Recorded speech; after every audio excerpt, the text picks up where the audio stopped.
Hello, beautiful blockchain people. So, this is the price chart of Bitcoin. The current price is $19,175. We're very familiar with the price chart of Bitcoin in general, with the price charts of the major cryptocurrencies. On a regular basis, I analyze the price chart of Bitcoin applying technical analysis. Sometimes I also include some fundamental factors such as key news and etc. And I want to say that today I'm going to talk a little bit about the inflation and how it affects the price chart of Bitcoin.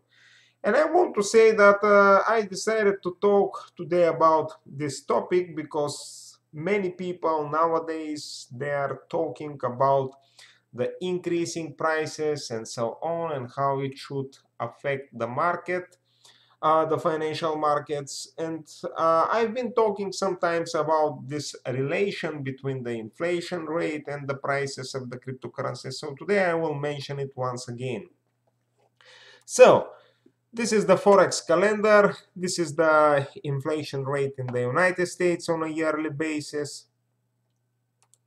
Recently, it was published 10 days ago. So this is the rate, 8.9%. So this is the solid increase of the inflation rate on an annual basis since, let's say, the middle of 2021.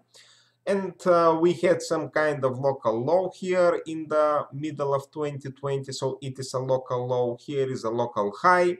Probably we will see, I hope that the inflation will stop increasing. So if it stops increasing, then definitely this will be the local high. So now what I want to say, so this is the inflation rate in the United States. If we take the inflation rate in Europe, the chart is relatively similar. So this is the inflation rate on an annual basis in Europe. We had a local low in the second half of 2020. So here is September, October, November, December, and January 2021.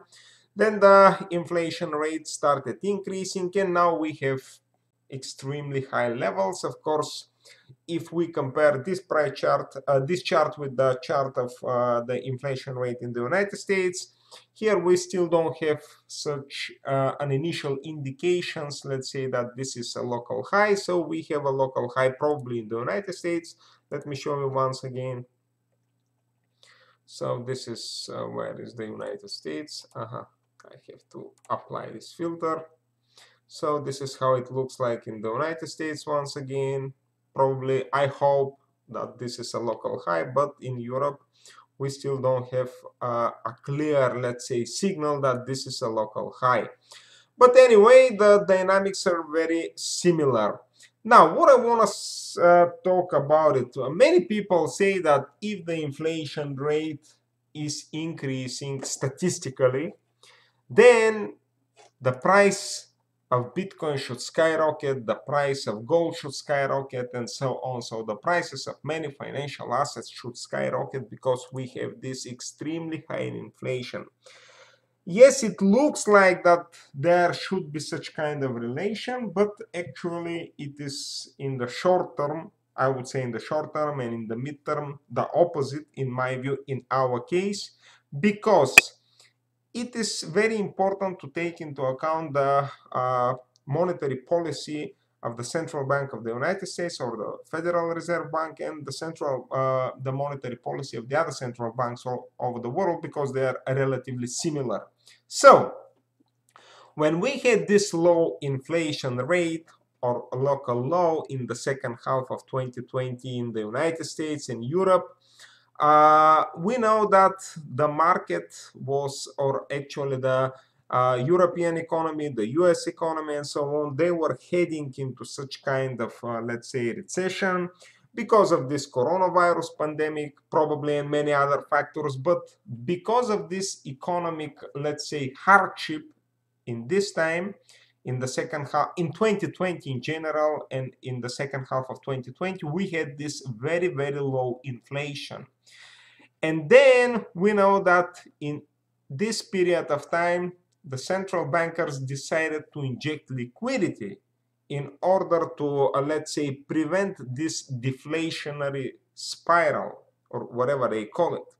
So because of the low inflation, because of the declining economic activity, they started injecting money. And when we had this low inflation, the price of Bitcoin started increasing, and not only the price of Bitcoin, but the price chart of Standard & Poor's and gold as well, because that was a clear signal that the central bankers would start injecting liquidity or printing money. Now we're in the opposite situation, let's say, because now when we have this high inflation, we see that the central bankers are withdrawing this liquidity. They stopped printing money last year in the second half of, let's say, in November or in December. Earlier this year, they started increasing the key interest rate in order to prevent the economy from this increasing inflation, in order to cut, let's say, to manage the inflation somehow, to put pressure on the increasing prices.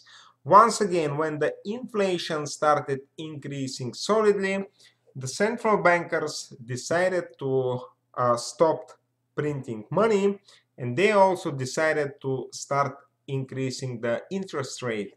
And that is one of the major reasons, and I would say this is the major reason behind this price decline of Bitcoin, behind the price decline of Standard & Poor's, behind the price decline of gold, and so on.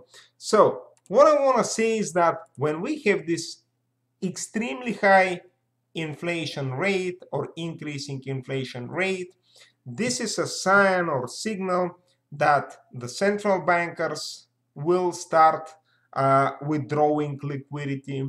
They will tighten the monetary policy stance in order to manage this high inflation. And this is not beneficial for the price of Bitcoin and for the other financial assets in the short and mid-term.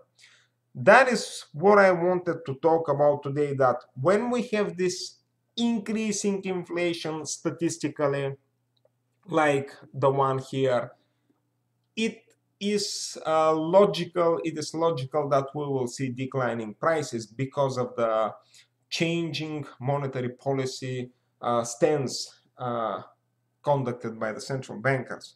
Now, what I want to say is, I've been talking in the last, let's say, couple of weeks and months, or probably since the beginning of the summer, that if we have this local high here in the chart of the inflation rate, this means that probably here we will see in the midterm some kind of local low, or the bottom in the price chart of Bitcoin. Because when if we see in the next couple of months declining inflation rate in the United States, in Europe, and etc., or at least if this inflation rate starts moving sideways and we don't see new local highs here, instead we see some kind of sideways movement or declining inflation rate, this will be a sign that the central bankers will stop increasing the interest rate,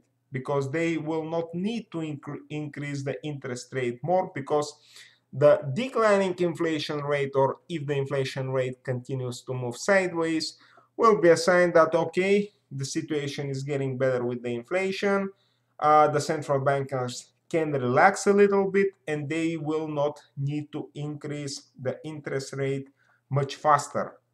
So my point of view is, if we see stabilizing prices here and even lower inflation rate statistically, this will be better for the price of Bitcoin in the short and mid-term, because it will put less pressure on the central bankers to increase further the interest rate, and of course this will affect positively the prices of the cryptocurrencies. And once again, if we see a local high here, then probably we will see in the midterm a local low here in the price chart of Bitcoin and the Standard & Poor's and the other financial assets such as gold and etc. So this is my point of view. That is what I wanted to talk about today. Fellas, please share your point of view on this topic about the relationship between inflation and the prices of these financial assets, in particular Bitcoin, as a comment below. Of course, I wish you a very wonderful weekend. Good luck in the financial markets, and I hope to see you in the next one. Thank you for watching.